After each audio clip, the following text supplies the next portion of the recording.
Welcome back to another exciting episode, a fundamental analysis by the Dutch investors. And I'm thrilled to have Sonny from Secret Sauce Investing joining me once again. And I can already tell this is going to be an episode that you don't want to miss. We're diving deep into one of the most fascinating topics, if you ask me, luxury.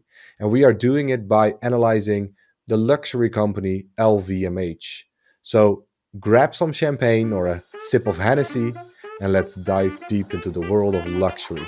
Let's go.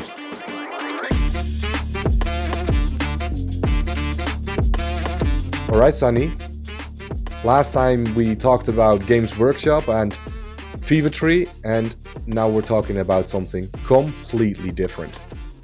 I see him. Thanks for having me back on. Yeah, LVMH is significantly larger than both of these companies and a lot more fascinating, I think, not just because of its size, but also because of the business segment it operates in.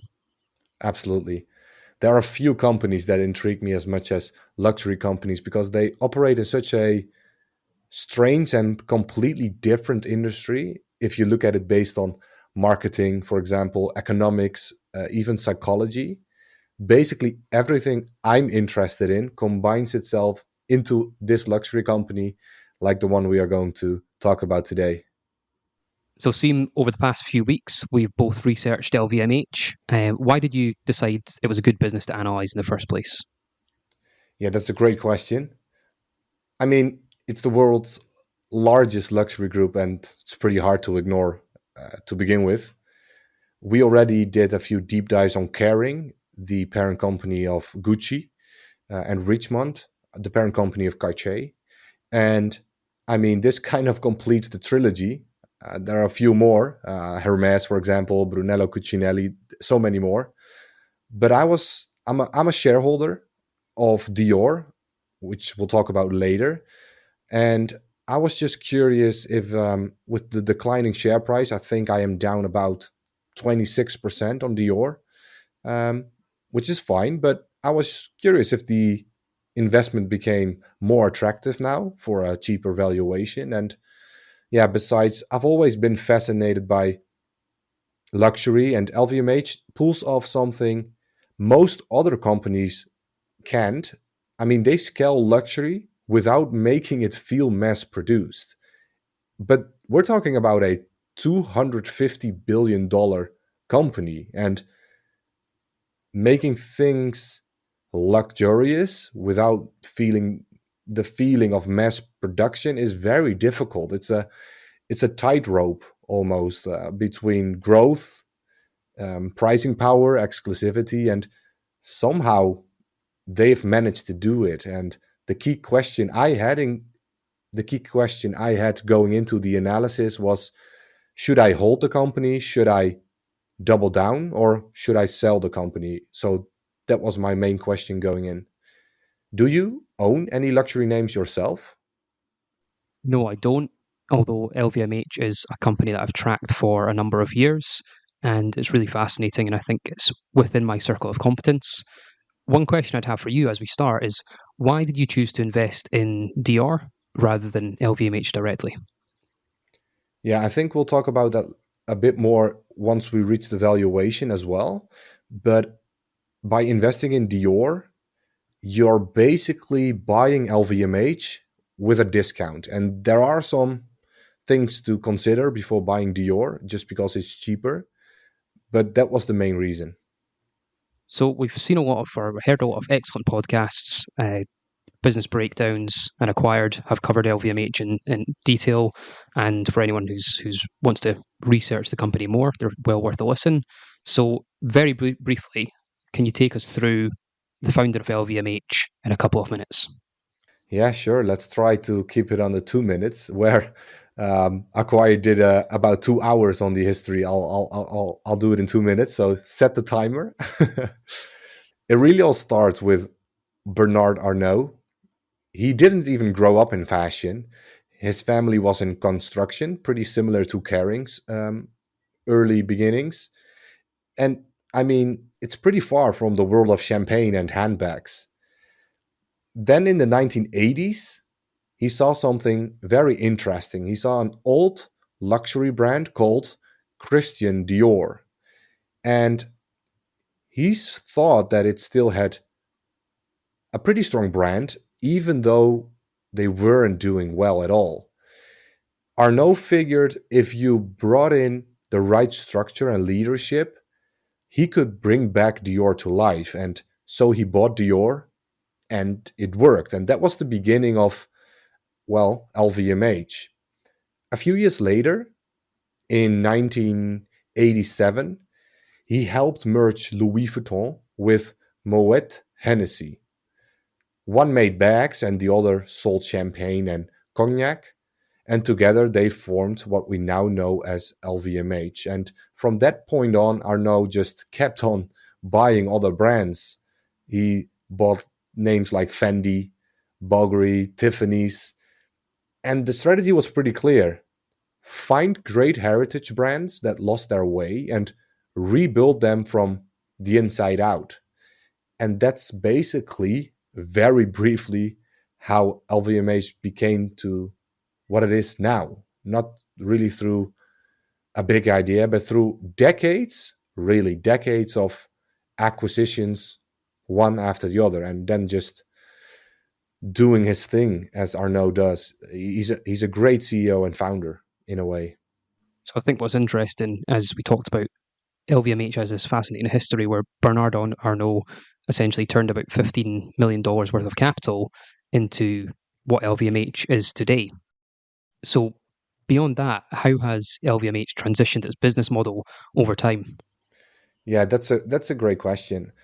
And it's crazy to think about 15 million into a $250 billion company it is today. I mean, just think about great compounding, right? But it's pretty simple. LVMH is like the holding company, the parent, and that owns over 75 luxury brands. They call it Masons, and each one operates independently, well, pretty independently. That means a Louis Vuitton, for example, is it running Dior's marketing, and Hennessy is not running Dior's, I don't know, the acquisitions or marketing, or what grapes to pick for Hennessy. I don't even know. But behind the scenes, they all benefit from LVMH parent company, its size, things like logistics, store locations, legal support, and the big picture strategic direction comes from the group and not from the individual brands itself. So that's how the holding company LVMH helps support its Masons, although they operate pretty independently, like I said. And in terms of how they make money, it kind of depends on the category, of course, but broadly, they sell pretty high margin luxury products.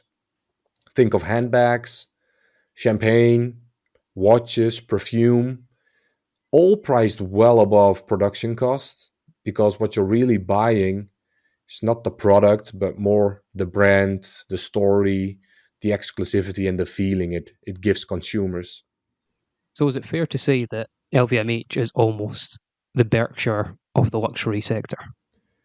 Um, yeah, you could make that comparison. I would make the comparison to Constellation Software, where they buy all these individual companies, although software and luxury are not very similar, but they all operate independently, and just the holding company helps out in the marketing, with funding, with legal support. So yeah, Berkshire is a good comparison too. So let's jump into the business model.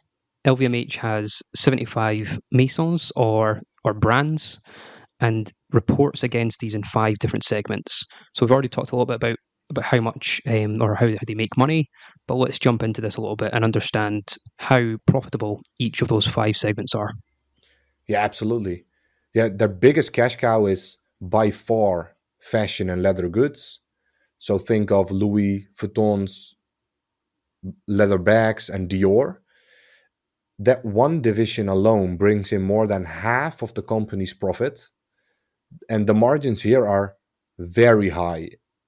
Last time I checked, it was about 40% to 45% operational margins, so EBIT margins, because these brands have almost unmatched pricing power. They could raise prices tomorrow and they'll still have a waiting list. And the waiting list actually increases if you increase prices, as long as your brand stays strong enough. Then you've got your segment, Sonny, wines and spirits. So Hennessy, Moet and Shandon, Dom Perignon. These are slower growth recently, but the margins are pretty healthy. That business rides mostly on heritage, and yeah, a fancy word you see going around nowadays is premiumization. I think Diageo and even Pernod Ricard are throwing that word out many times, and it's basically people are drinking less but are paying more for a better drink. Then you have watches and jewelry, and it's a smaller piece of LVMH, but it is growing. They recently acquired Tiffany's. They have Bulgari, Tag Heuer, and they're pushing pretty hard here, especially in emerging markets like India. Then we have perfumes and cosmetics. And a good way to think about this segment is it's kind of like a gateway drug to the LVMH ecosystem. It is not really profitable. It is, but not if you compare it to the other segments. But it is very important because it actually brings in the younger buyers into the brand and luxury universe at a more accessible price point. And Fenty Beauty is a pretty good success there. And then you have selective retailing, they call it. So think of Sephora, DVS, even luxury hotels like Belmont. It's pretty low margin. They're more operationally heavy, but it supports the brand exposure and it offers growth in volume. And I think Sephora is pretty interesting to look out for the coming years.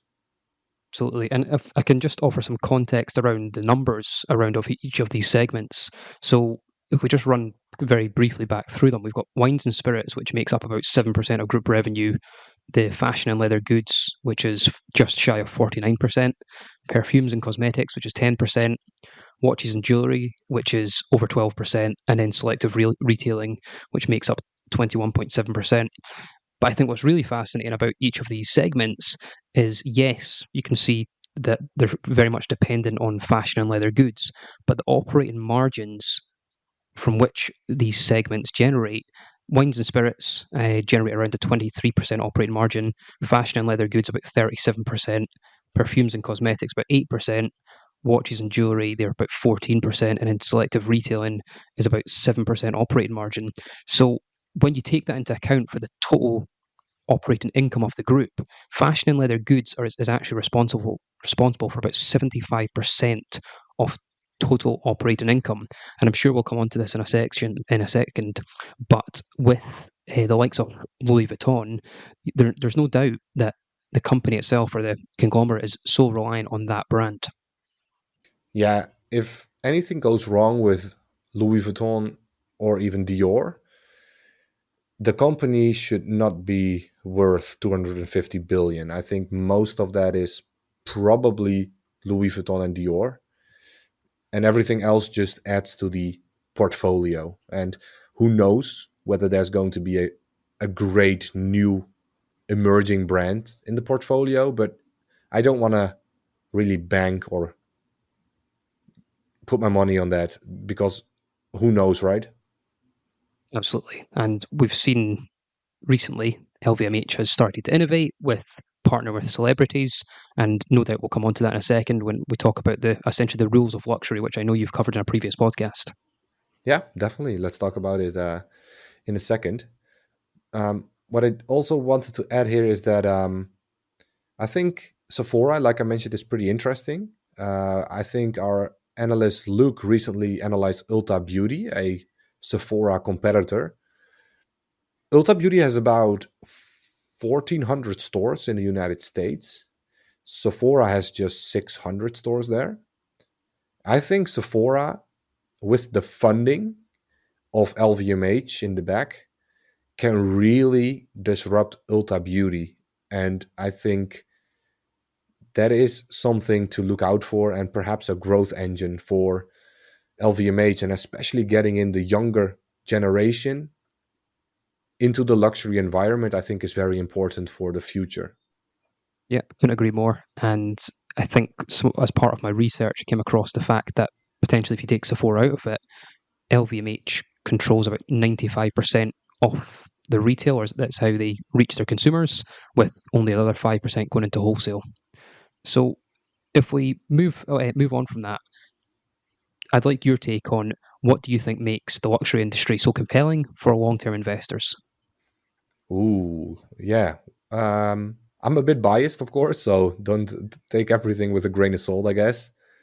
But there's something special about luxury, especially when you look at it through a long term investor's lens. And I mean long term, not 5 years or 10 years, but 15, 20, 25 years out from now. First and foremost, pricing power is something that makes it very attractive. Like true luxury brands can raise prices almost at will, not because their costs go up, but because their brand gives them permission to. It makes them more exclusive, more desirable if you're a real true luxury brand. And that's very rare. I mean, Sonny, you don't see Apple double down the price of an iPhone every few years and still grow. But Hermes and Louis Vuitton, it's a different story. It's about scarcity, it's about craftsmanship and yeah, status that lets them do that. Another element I find very interesting is luxury is durable. Luxury tends to be a lot less sensitive to economic cycles than you actually expect. Sure, the aspirational buyers might tighten up in a recession, but the very wealthy people, they usually don't stop buying from true luxury, especially when the brand feels very exclusive and timeless, like an Hermes, like a Brunello Cucinelli, like a Louis Vuitton. I think the other brands will get hurt in the short term. I think they don't have quite that resilience. And then there's the fact that these businesses play the ultra long game, which I personally really like. These companies are thinking in decades and don't really focus on the margins on the short term. And once you're past the fixed cost, design, marketing, stores, each additional handbag or bottle of champagne is so profitable. Yeah, but Sonny, I am generally curious with all this tailwind. Um, Is it possible that too many investors are piling into luxury? I mean, it's kind of crazy that we're talking about a luxury company, but it's almost one of the biggest companies in the world. I mean, how exclusive is it then? So, are we assuming perhaps that it's safer than it really is? Because in this industry, brand equity is everything. And once a brand loses its edge, it's a pretty steep fall. What do you think? Is luxury becoming a bit too mainstream, or do you think the fundamentals are just that strong? I think companies that are in the luxury sector, their share prices generally rewarded based on how truly luxury they are. All we have to do is compare Hermes, LVMH, and then Kering. You run through these companies and you see the likes of Gucci in 2024, they suffered about an 18% drawdown. LVMH is absolutely reliant on Louis Vuitton as a brand. And if that ever happens, what has happened with Gucci, the share, I've no doubt the share price would decline. In regards to your question to do with whether the fact that is Louis Vuitton or is this sector sort of truly luxury, and I've no doubt we'll come on to this when we talk about maybe the bear case, but one of my concerns I've got around Louis Vuitton is the fact that are they truly luxury? As part of the research, I went online and had a look through some of the Louis Vuitton products, and I saw things like the Neverfull was available for sale. And that, for me, is a bit of a red flag because if you consider the Birkins or the Kellys from Hermes, these are generally about a year to 2 year waiting list. Whereas the fact that Louis Vuitton's £1,500 bags are readily available online, for me, there's a risk there that Louis Vuitton is slipping from being a truly luxury brand and perhaps falling down, into that premium sector. Yeah, good point. I think they are in different tiers. I think Hermes and even Brunello Cucinelli are like ultra luxury, and I would put LVMH a tier below it actually, even Louis Vuitton. Perhaps like a very small brand like a Low is in the same tier, but I mean it's not the same size. But the word that comes up is prestige. Have you heard of it before? If not, you're going to have to educate me. Well, they don't talk about this, of course, but I think LVMH kind of relies on prestige. It's a blend of mass and prestige, and it kind of refers to products that offer a sense of luxury and prestige, but are priced and marketed in a way that appeals to a more broader audience. So prestige products typically maintain a pretty premium image while being more accessible in terms of price and distribution, like you just mentioned. And I think it's a bit different from, say, a Hermes and a Brunello Cucinelli or a Ferrari. So if you're looking for true luxury, I think LVMH is not the company for you. I think they're better luxury companies, but you're not really banking on the. I think there's a lot of money to be made in like the luxury tier instead of the ultra luxury tier. And yes, it's going to be painful in slower economic times, but you're also going to sell more during very good times. But there are also a lot of risks associated to prestige. For example, if your brands lose the luxurious image, yeah, LVMH is going to struggle. Yeah, it's a double-edged sword. Absolutely. And we've seen that perhaps with the likes of Gucci recently, as we've mentioned, and the share price has Yeah, obviously suffered with that. So just on trying to give the brand some valuations, and I know we're going to sort of look at some of its parts valuation, but if you consider Interbrand's 2024 list, LVMH actually had three brands in the top 100 most valuable in the world. So Louis Vuitton came in at number 11, which with a valuation of just over 50 billion, $50 billion. Tiffany came in at number 89 with a valuation of 7.3 billion, and Sephora then came in at number 90 with a valuation of 7.2 billion. So there's absolutely no doubt regarding these brands that there is quite considerable brand equity within them. yeah. I don't really know how they value these companies. I mean, they purchased Tiffany's for what 15 billion, and I don't know how they value the brand at seven. The same goes for Louis Vuitton. What does it say? 50 billion? I don't know. I mean, that's 20%, if I did my math correctly, of the total market cap. I mean, I guess that makes sense, sort of. Yeah, but take it with a grain of salt, I guess. I don't really know how these people value these brand values. I don't know.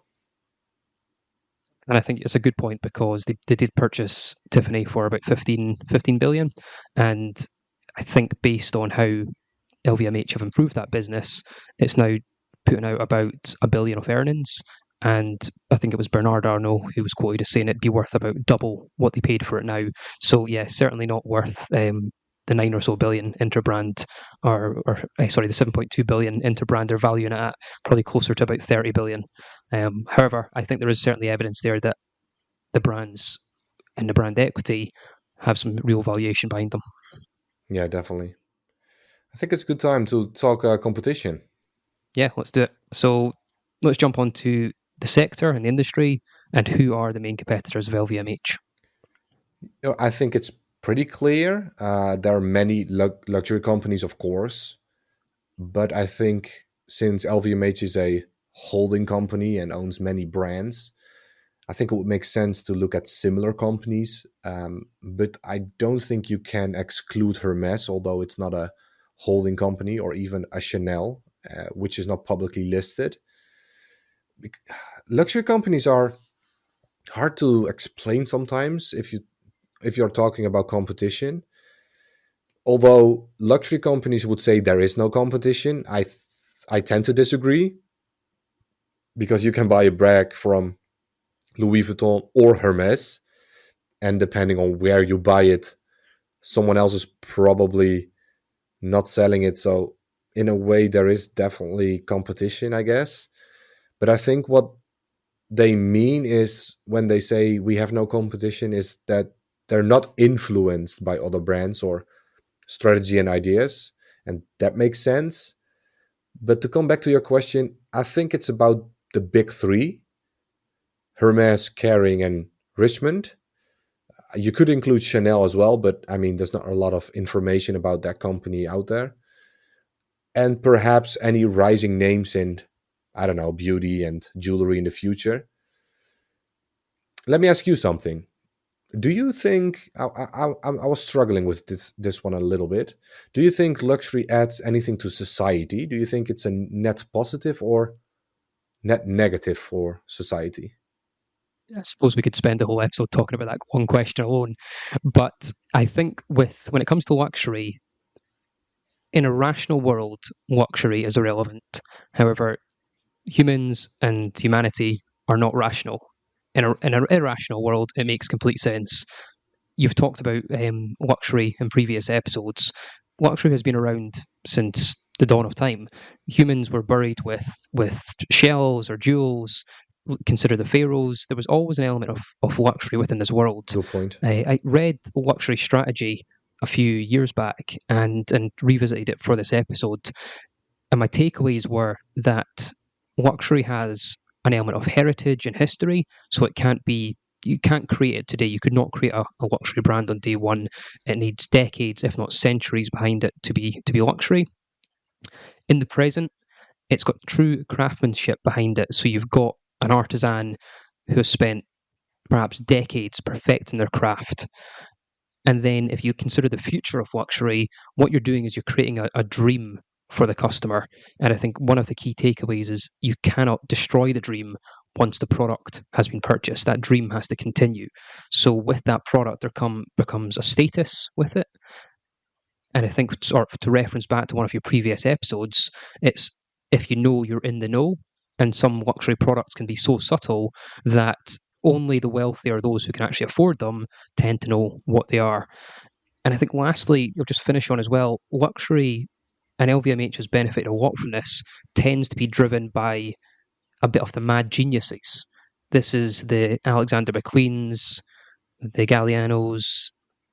This is people who Bernard Arnault has managed very well and effectively extracted their talents to deliver truly luxury and dictate how the luxury market moves forward. LVMH is now at that scale.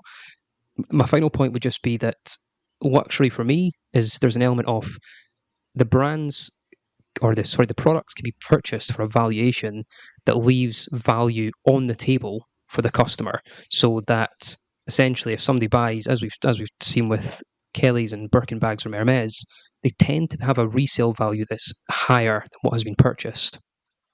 Yeah, sometimes I struggle with. I'll get this question every now and then, and I do think in a rational world, I think luxury companies add nothing to society besides people performing their passion and craftsmanship. I mean, these people get paid and they do what they love to do, and we can appreciate that. But I do think, I mean, if you just want to carry groceries from your home to the store, it doesn't make any sense to do it in a $50,000 bag or in a plastic bag. So, in a functional, if you look at it functionally, it doesn't make sense. Emotionally, it doesn't really make sense. But I don't know. So far, it has worked. It hasn't stopped me from investing in luxury companies, but it is something I think about every now and then. But I'm sorry, I was a bit off track. You asked me about the competition. I think if you look at it revenue wise, the total market was valued at around 360 billion euros in 2024. Revenue wise, LVMH holds about 25% of this market. LVMH operates in almost all luxury segments except for luxury cars and yachts. Historically, Kering was considered the biggest competitor because they're also a holding company, but the gap is closing sort of. Gucci is struggling big time.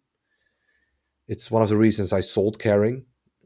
Hermes is now emerging as a very strong rival. Incredibly, Hermes is actually worth more than LVMH now, although revenue wise, it's crazy. I think Hermes is at like a 50 or 60 PE at this time, but so far they've proven they deserve it. Hermes commands about a 5% market share if you look at it revenue wise. Richmond is a pretty direct competitor to LVMH brands like Tiffany and Bulgari or even Tag Heuer. They hold a market share of about 6%. And then there's Chanel, although not publicly traded, it is a pretty big player. And according to Forbes, it was valued at about 20 billion euros in 2023, or about 6% of the luxury market. So, if you account for all these companies together, there's about the same size market share wise as LVMH. So that just shows you how ridiculously large LVMH actually is. Do you think there's strength in being monobrand like Hermes or Chanel, or do you think there's more strength in being diversified like LVMH? Ooh, that's a good question. I think if you do it really well, really long term, like in Hermes, I think that's stronger. Although the risk is a lot higher because LVMH will not go to zero if Dior loses its brand power because it has all these other companies that can kind of hold it up. Yes, it'll drop by, I don't know, 30%, say. But if Hermes does something wrong, they're screwed. They have just one brand, so they got to do everything right. And LVMH can kind of make some mistakes here and there and then just fund another brand and boost another brand, or it's a difficult question. What would you say? Would you rather own like a mono brand or a holding company? Almost applies to life. Just, what are you better to own, a single share or an index? Yeah, And perhaps in the long term, an index is better. But as we've seen with Hermes, they've done very, very well. And in this scenario, the mono brand has done better than LVMH, but that's probably not going to be the scenario most of the time. I think LVMH has quite a significant competitive advantage, and with that comes, or is built around, their diversified portfolio. So, with that, can you talk us a bit more, or talk to us a bit more about the competitive advantage? yeah, absolutely. Like I said before, you got to hear me out. I made the comparison between Constellation Software and the luxury world, and before you either agree or disagree with me, just hear me out for a second. Constellation Software buys niche software businesses and leaves them alone to do what they do best. It's kind of what LVMH does too. But behind the scenes, both Constellation Software and LVMH support the brands and software companies. And I think this system, the capital, the strategy, the funds, the expertise, the discipline, is a huge advantage for each brand that gets acquired. And although one could argue that LVMH on its own, as the holding company, doesn't really have a brand, although they are pushing it a little bit more now. If you watch Formula One, for example, you'll see the LVMH name pop up every now and then. I think they're trying to boost the LVMH holding company as well. But the individual competitive advantages comes down to each brand, I guess. And each brand, whether it's Louis Vuitton, Tag Heuer, Fenty Beauty, Dior, it's it's like its own small business. It's got its own creative team, it's got its own leadership, it's got its own CEO, it's got its own identity. And just like Constellation Software, LVMH doesn't try to micromanage them. They don't try to make Bulgari run like Dior or Kenzo behave like Low. Just like Constellation Software doesn't force every software business into the same mold. So I think that's a huge advantage. But when a brand really needs help, maybe it's expanding into Asia, launching a flagship store in Tokyo, or revamping the entire supply chain. I think LVMH stepping in with its global infrastructure and expertise is, yeah, it's so good for these smaller brands. It's a central platform that makes even smaller brands punch way above their weight. And I don't know, Hermes can do it all on their own as a mono brand, but before you reach that size, it's very hard to succeed as a luxury company. Now, like I said, where this analogy really shines, I think, is in resilience. Constellation's strength is that it doesn't bet the farm on any one product. Same with LVMH. They're not Hermes, they're not Brunello Cucinelli, they're not Gucci dependent like Kering. They're not banking on this single formula, and they're kind of spreading their bets across decades, across categories, across different consumers, actually. And of course, that comes with its own risks too, which we'll talk about later. I think it's also a pretty big advantage. So, brand power is the moat, if you ask me, but it has to be actively maintained. So, yeah, in my view, LVMH is running the Constellation playbook, just with champagne, leather, and runway shows, I guess. What do you think? Do you agree? Do you see things differently? Did I forget about a moat, maybe? No, I would agree. I think there was a term that was used quite commonly about 2 years ago in the investment community, which was the flywheel effect. And it seems to nobody seems to use this term anymore. But I think LVMH almost has a bit of a flywheel effect or a playbook where they have taken or they've found profitable companies like Louis Vuitton, and they've taken the profits and reinvested those profits to acquire smaller luxury companies, scaled those companies up, created more profits, and then used the same playbook time and time again. It's funny, we talked about Games Workshop and we talked about the likes, a completely vertically integrated company, didn't ever Yeah. discount. They tended to have a smaller output than there was demand for. And I think now we've really delved into to what a luxury business is. Yeah, Games Workshop for me, I know this is it was a separate podcast, but if we apply a lot of these lessons to LVMH, I think with what LVMH are doing and the scale they're at, it'd be very difficult to compete with them. Yeah, I mean, nothing to add there. I agree. So let's jump in a bit more to obviously the architects behind everything. Bernard Arnault, he's not the founder of the brands, but he is certainly the man behind LVMH. So what's your view on him? And I'll just add to that, I believe he's 75. He's now just extended that he can remain as CEO to until he's 85.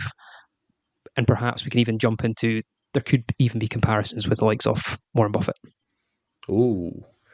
Warren Buffett has a special place in my heart. I don't know if I'm ready to make that comparison, but who knows in a few years. To me, the management and especially Bernard Arnault is where LVMH really separates itself from most public companies, and it's honestly why I sleep well owning the company. Although one could argue management is not a moat on itself, it probably isn't. I think in the very, very long term, management is a lot more important than the current mode.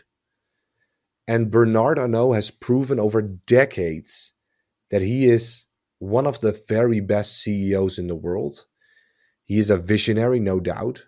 You can trust him. I mean, just look at what he's done so far. So it wouldn't make any sense if he's going to screw up the company now by doing the wrong things.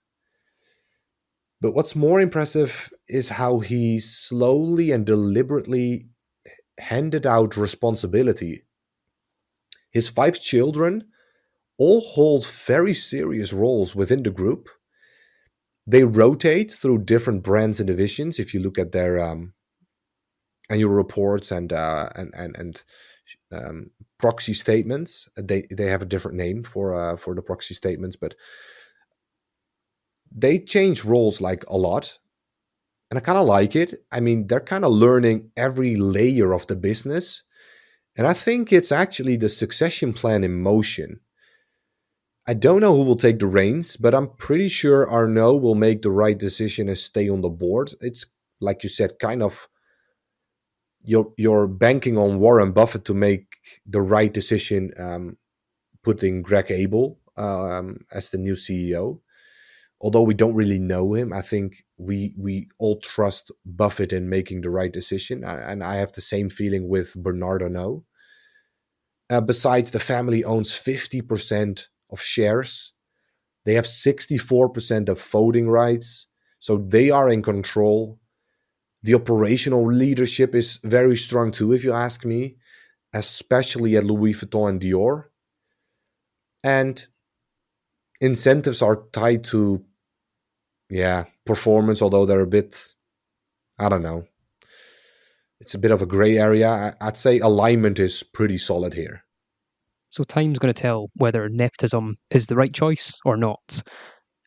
Am I getting any succession vibes with Logan Roy extending his stewardship of the company until he's effectively dead? Or is what Bernard Arnault is doing with his five children the right choice? What's your thoughts on incentives and skin in the game, and how do things play out from here? Well, I wish I knew, Sonny, but I do think one of the five children will take the reins eventually. If I really, we can make a guess. I would say, let me think about this for a second. I'll jump in then with just to say, is it fair to say that investors are investing alongside the owners of the company? Yeah, they are. I mean, like I said, the incentives are a bit murky.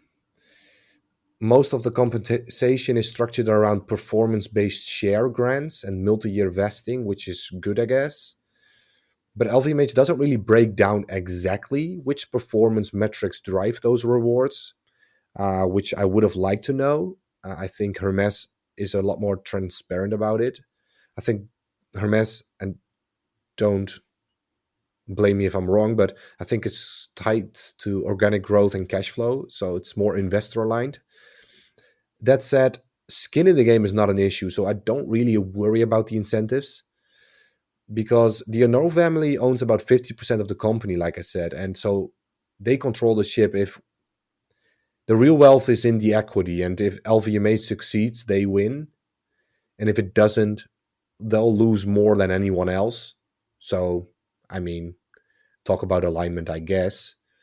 I would say either Delphine Arnault will take the reins or Alexander Arnault. I don't, but I don't think someone outside the Arnault family will take the reins. I don't think Bernard would want that, but who knows, right?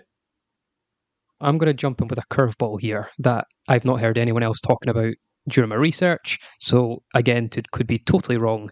And I also apologize in advance about the pronunciation.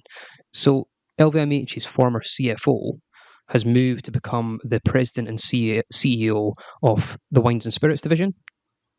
So Jean-Jacques Guyoni, again, apologies about the pronunciation, he joined as CFO in 2024, and he was in that position until about in 2004, and he's moved in 2025. And I just thought that was interesting that he's been the CFO for such a long time, and he's moved to head up the effectively the wines and spirits division. Is it the case that he's been tasked with going to get some practical experience or hands-on experience, and is he either the first choice or potentially a backup CEO once Arnaud does step down? Oh, I didn't know.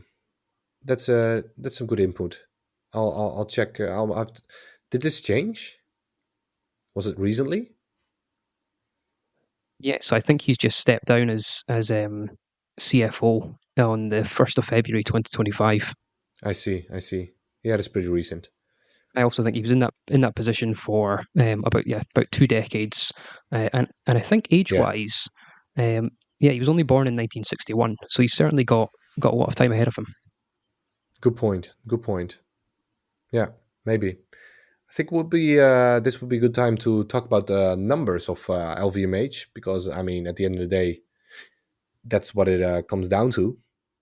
So, can you give us a sort of quick update on the financials and just a quick summary for the listeners? I'll try to. Let's keep it short, like you said. Following numbers on in audio form is always difficult. So revenue has been tripled in a decade, which is impressive. But that does include acquisitions. Strip out some of that acquisitions and organic growth is still good, but it's not mind blowing. Margins are very solid. I would personally always look at operating margins. They expanded from about 18% to 23%.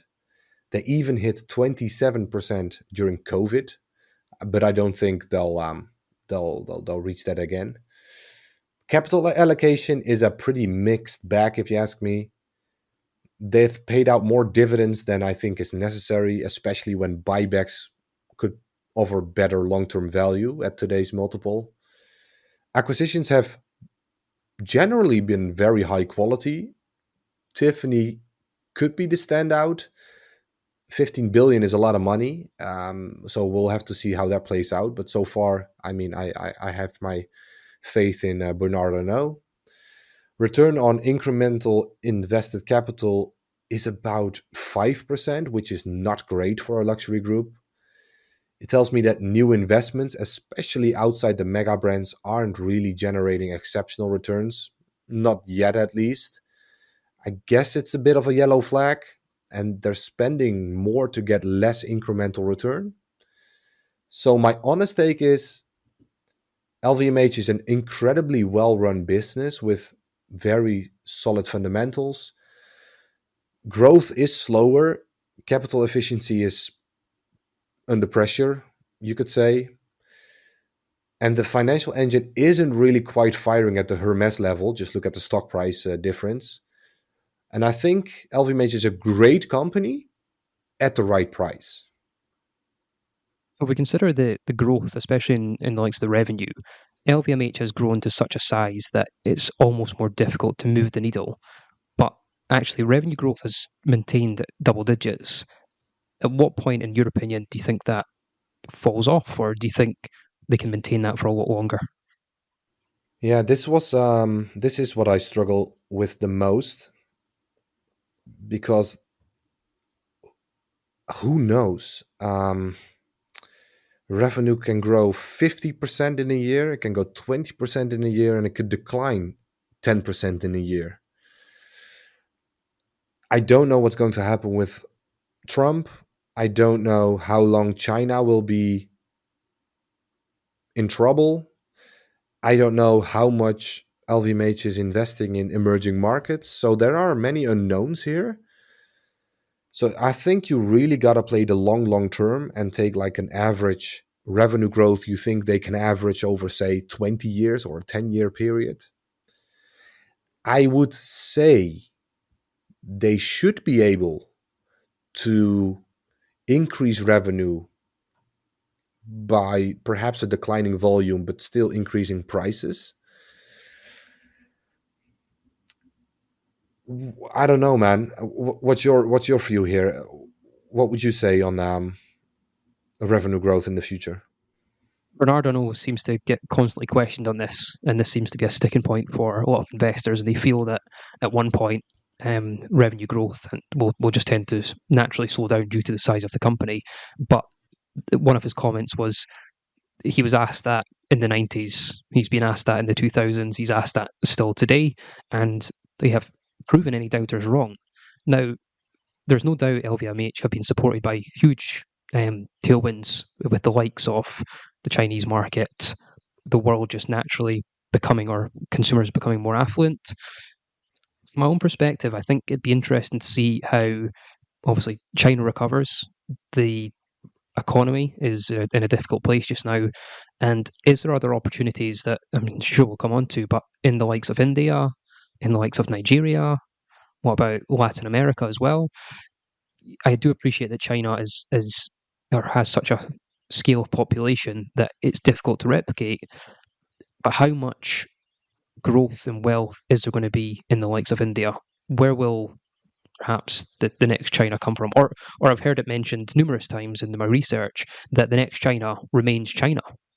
So at this point, I'd really be skeptical and to write LVMH off. I just can't see any considerable slowdown unless they make some sort of disastrous mistake.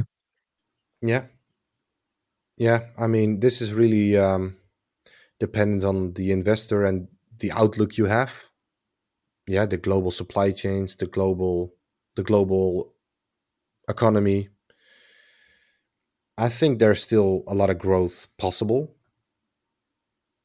I think if you are a luxury brand trying to scale, trying to build your brand, there is only really one option to sell to, where you can still maintain the same brand, the same independency, stay independent, get the funding and the backing and the marketing and the expertise from LVMH. So yeah, I think there's still a lot of potential here. I just don't know what kind of, and I didn't really use revenue growth in my valuation anyway, because I think it's just too uncertain. Like it can go no growth for the coming 2 years. They can decline growth for the coming 3 years and then start growing again by 10, 20, 30%. So who knows? I think, yeah, it's difficult.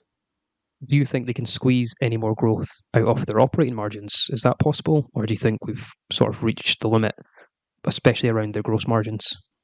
I think there is more to gain if they heavily invest the coming years and decades into building a stronger brand. At the end of the day, I mean, luxury is a lot different from other companies, and the more desirable you are, or even the higher the prices become, the more desirable you become, the more exclusive you are. So yeah, I think increasing margins is still possible. The more they scale, probably comes with some efficiencies too. I've heard them talk about AI, perhaps reducing headcount in the mostly in the legal department or even in like sales and administration. So yeah, I think margin wise there is more to gain. Perhaps this is the case as well. We've seen growth in particularly Sephora, and is that the next growth story within the company? If we reflect on something like Nike, Nike tends to have slowed down, but internally it's the likes of Jordan that's grown within that company. Is it going to be something that perhaps investors aren't, it's not as obvious just now, that will come out and sort of be the growth driver that perhaps Louis Vuitton, the brand, remains, but something else comes out of the company to bolster sales and sort of bolster operating income as well. Um, if we take a sort of pause there and think, we've covered a lot of the financials, but beyond that, what do you think are LVMH's biggest risks? I think there are a few, and let me tell you the risk I see, and let's see if you want to add or agree with me. The first one being managing debt. They have quite some, yeah, they have pretty significant debt. They have pretty significant debt. About 10 billion is short-term debt, 12 billion in long-term debt, and they even have about 15 billion in leases. They do generate a lot of free cash flow, so I think they can pay it off in about 2 years if free cash flow stays the same. But something to pay attention to. I think overexposure to China and macroeconomic risks. I mean, the luxury sector, if you're not in like the ultra tier, is pretty cyclical, and I would say LVMH is not ultra luxury. Um, a few brands might be, but most of them are not. Some are even premium, like a Kenzo. I would say Kenzo is pretty close to like a Nike, a more expensive Nike, I guess. Yeah, as LVMH does attract a lot of aspirational luxury consumers, so I think that is a short term risk in tough times, economic times. Yeah, one more point I would like to add is a brand's reputation damage. I think this is the biggest risk. The value of LVMH and the brands is intrinsically linked to every single brand it owns, its reputation. Incidents like the sale of counterfeit products, ethical missteps, animal welfare, labor conditions, even struggles in the supply chain, loss of creative vision at a major mason is pretty bad if that happens. I think that's probably the biggest risk, and everything else is kind of more short term risk focused. The geopolitical tensions, macro factors, supply chain disruptions is more short term to mid term, but I think brand reputation damage is the biggest risk long term. Yeah, so if I just extend on that, I think from my perspective, one risk factor for me is this huge reliance on Louis Vuitton, the brand. And I know we've talked about LVMH being diversified, but certainly if there was that pullback that we've seen in the likes of Gucci, if there was an 18% revenue decline with Louis Vuitton, the brand, obviously the company would be affected. If we also consider that LVMH tend to have broken the rules of luxury, and it perhaps feeds back into your point about brand equity.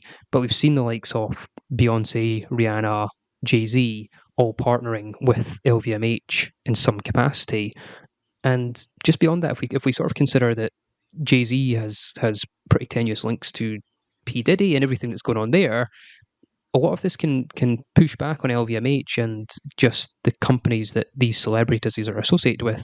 We saw it with Adidas and Kanye West when there was a large fallout, and it really has taken Adidas a few years to recover from that. Yeah, I even think in one of the luxury books I read, I don't know which one it was. I have like 7 books in the back on luxury industry. I think one of them mentioned that as a true luxury company, you don't want famous people in your marketing. Hermes, from what I know, doesn't have any ambassadors for the brand because you don't control these celebrities. They can do whatever they want, and that can really hurt like this mono brand. And I think it kind of can work for LVMH since they have more brands. This allows them to have like pretty unique selling points and niches inside LVMH for a and reach a different audience, a different consumer, I guess. But there is a risk, like you mentioned, if these people go rogue. Just look at Kanye. I mean, I don't know if you've heard about his latest song, but I mean, crazy. No, I've not. I'll have to listen to it after the podcast. I think I sort of. I will not mention it here, but I'll tell you after the podcast. But it's pretty ridiculous and has something to do with World War II. Okay, yeah, I've no, I've stopped listening to Kanye, but that's maybe I'm just a sort of generic consumer, so uh, I never, fortunately, never ever bought Yeezys. So if we take a more positive outlook and think, well, what are the opportunities for LVMH? Can you lead us through those? Well, let me flip the question to you. What do you think are the biggest opportunities?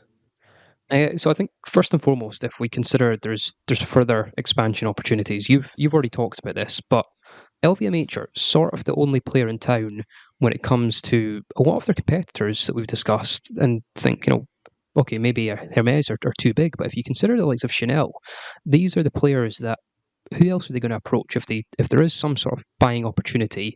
Even Kering, they're relatively small in comparison to LVMH. I don't know the intricacies of M&A and how it works, but there is a scenario where LVMH can acquire these large operators.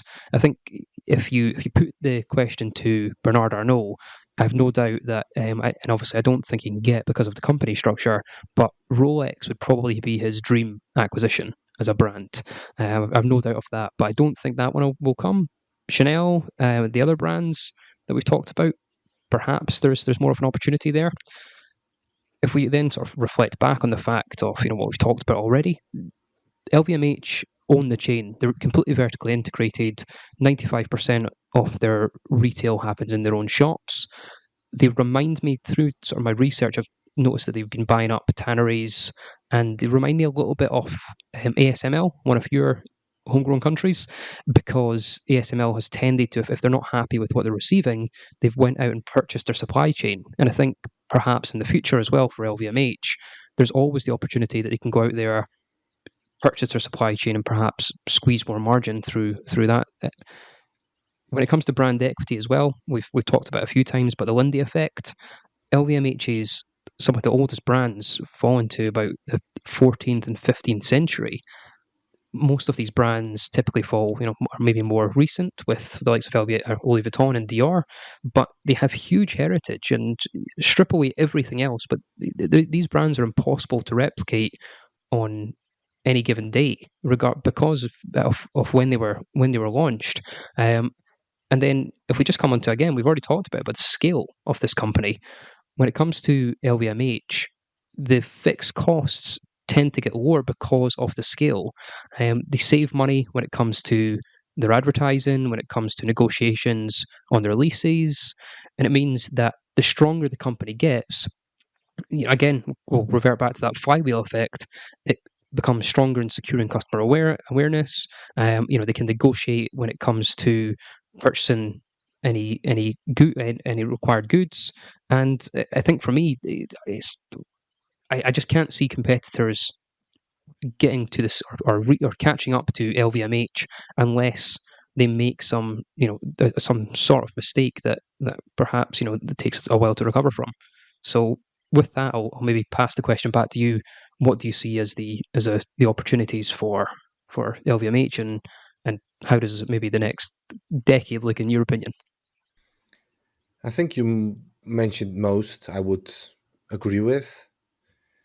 I think they are the to go holding company. I don't know if Chanel or Rolex would be passed by regulators. I think LVMH would kind of be a semi monopoly then. I mean, what else is there to buy? Maybe Patek Philippe. I think for LVMH, it all comes down to emerging the customers in their storytelling, in their dreaming. So I think going more digital can really enhance the brand's value in the future. Just imagine being able to witness the entire process of a craftsmanship item being made, or virtually walking through an atelier in the metaverse, or this. I mean, it's something fun to think about. I think it should be about enhancing experiences and reinforcing heritage for LVMH. Just think about, for example, I like to speculate a little bit here, but think about integrating technology into products like smartwatches or leather bags with hidden tech. Think of using a fingerprint ID to open a bag. I mean, this can really blend like tradition with innovation. AI to streamline operations, reduce unnecessary headcount, improves efficiency, all while enhancing customer engagement. I mean, that's pretty fun to think about. But I think there is just a long runway for LVMH, not with explosive growth, not say 50% per year, but I think a very steady, well above inflation pricing power I think that's the biggest opportunity for LVMH. I don't really look at Dior or LVMH for the coming 5 or 10 years. I really look at it as like a cornerstone for my portfolio. And as long as Bernard Arnault does the right things, I wouldn't mind holding this company for 25 to 50 years if needed. If everything stays the same, if they keep doing the same thing very well, if they keep doing the same things very well, I wouldn't mind holding this company for decades. So LVMH today is valued at about 240 billion euros market cap wise. What's your thoughts on the sum of its parts valuation? Yeah, this was the fun part, I guess. This is where we get to play around with our assumptions a little bit. Usually, I like to do like a scenario analysis and estimate the revenue growth and the margins. And I don't really think that's the right way to go about it for a brand like LVMH. It just, I mean, it can go everywhere. I think all the outcomes and estimates will not be right anyway. So I did a sum of the parts based on each segment they report on. I wish I could do it on the brands like Kering does, where I can estimate the Gucci brand value and the Bottega Veneta brand value. But LVMH unfortunately doesn't report like individual brand revenue and profits. So I had to go about it as like the wine and spirit segments, the fashion and leather goods segments, and just value it that way. It's a bit more difficult because all these different brands kind of overlap as well. So it was a bit difficult, but what I did, and if you want to see like the sum of the parts image, that makes it a lot clearer. I'll make sure to it's in the you can find it on the TDI dashboard on the dutchinvestors.com. Scroll all the way down to the valuation. So I think most value, I think like 80% of all value in of LVMH is fashion and leather goods. The operational profit was about 15 billion euros. Apply an exit multiple of 18 on it. They have the highest margin. They tend to have the best growth rate, the best brand power. So that arrives at a $274 billion market cap, and that's more than the current market cap.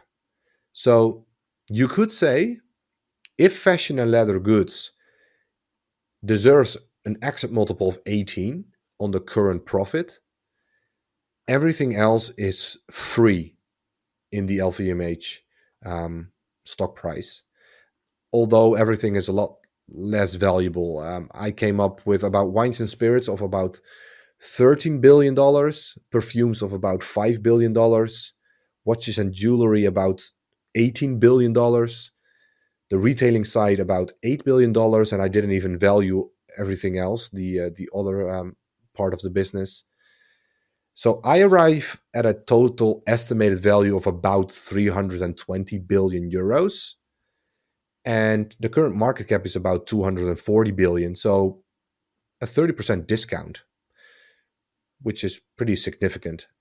Although one must say that the sum of the parts is very dependent on your assumptions of each segment and brand. So, what's your opinion here?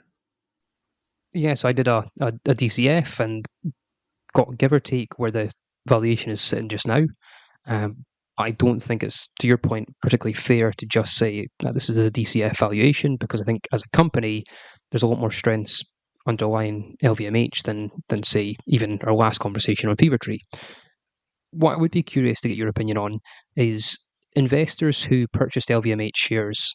They just prior to the pandemic, they've only made about a 15% uplift in that time, having held them for about 5 years. Obviously, if we ignore dividends, do you think this is a relatively good point to buy into LVMH, or are you considering buying more shares?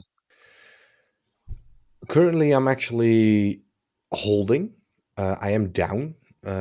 It's not my largest position by far. I think it's about 8% of my portfolio, something like that.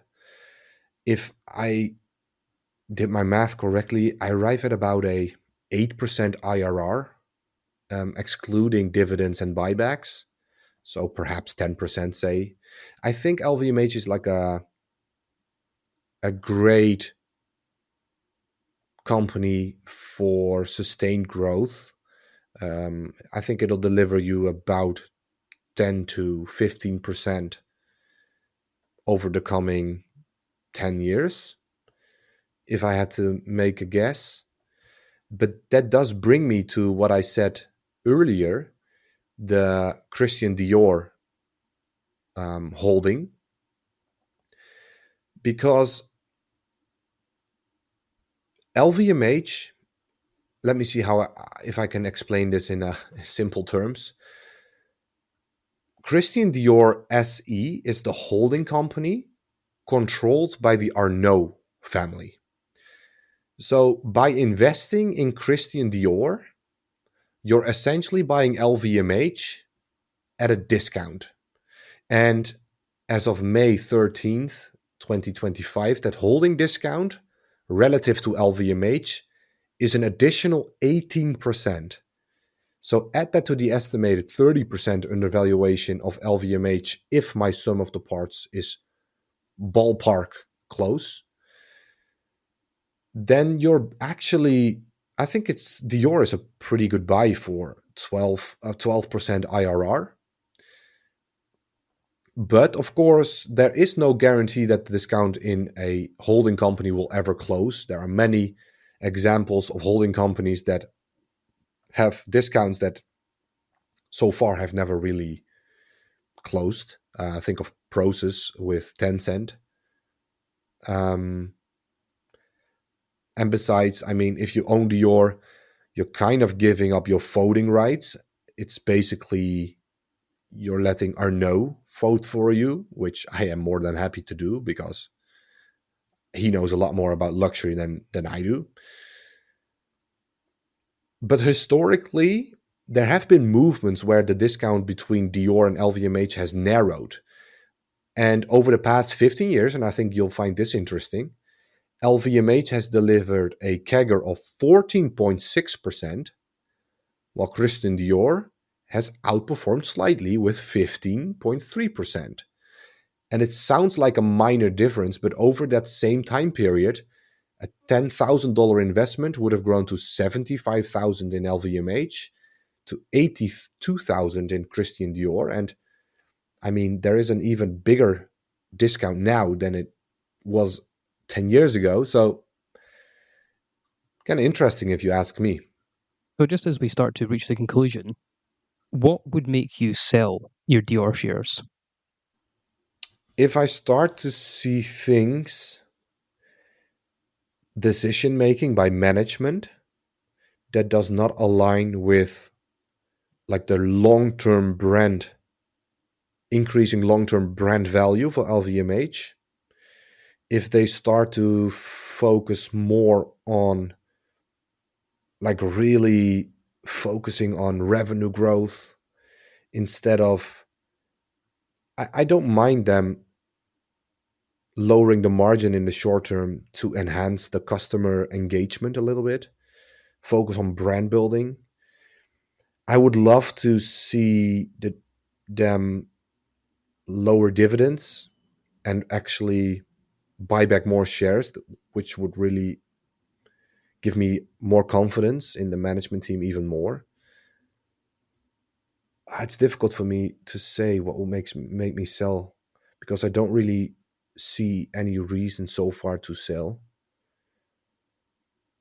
I think like something that really hurts like the brand long term, and I don't really know what it is now.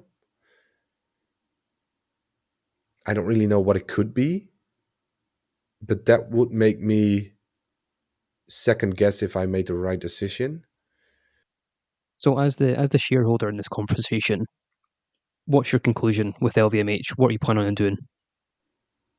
I see no reason to change course for now. I'll continue to hold my position.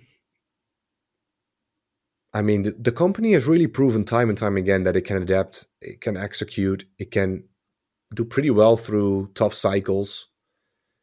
I trust a management team, which is my main thesis for this company. I trust Bernardo know his expertise. I hold Christian Dior because it basically is LVMH with a bigger discount. So it gives me an even bigger margin of safety. I am not blind to the downsides. I mean, there are quite some risks. I do if I could choose between Hermes or LVMH and they have the exact same valuation, I would go for Hermes. Same goes for Ferrari. Same goes for Brunello Cucinelli. I think there's more upside there, but I don't think there's more upside there now due to the valuations of these companies. I think it comes down to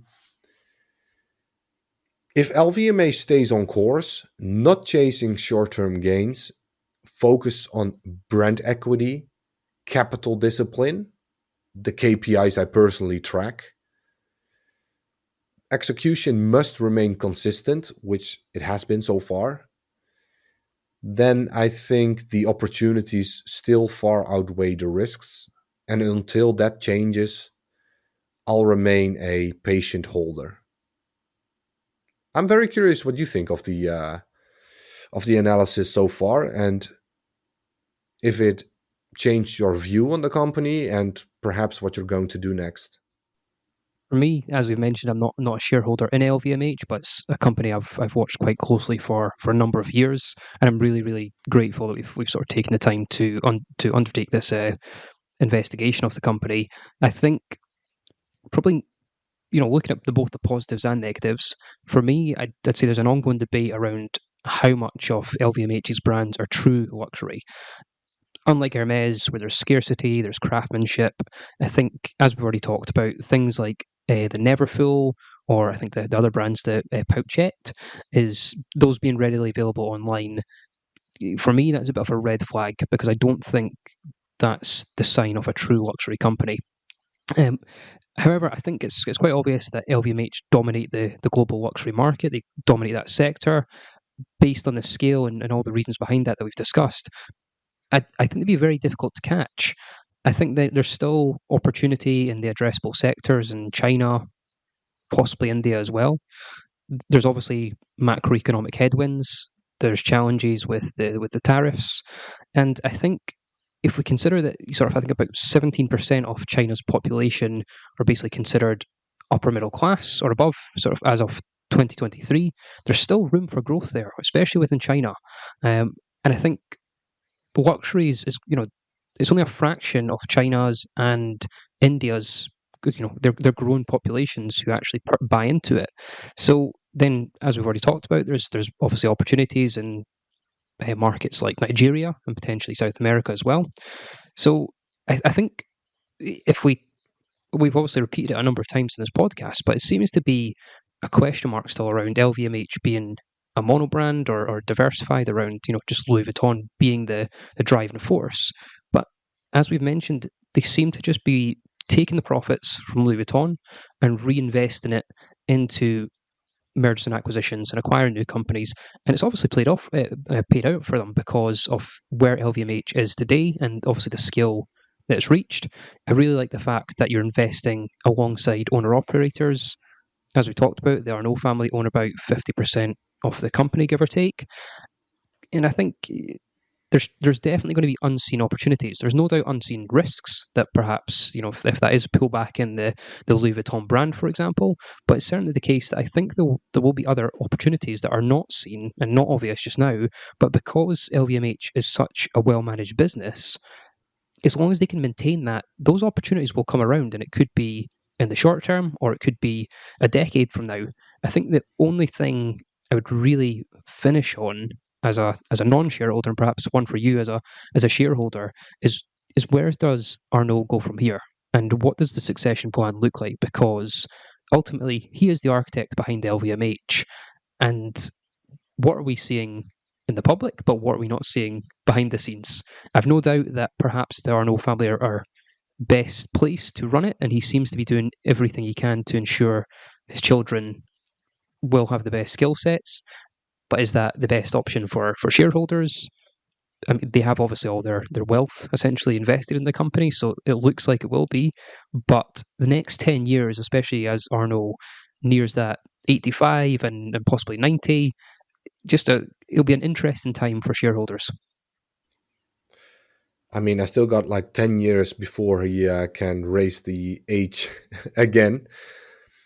But I agree. I think the succession plan is something to follow.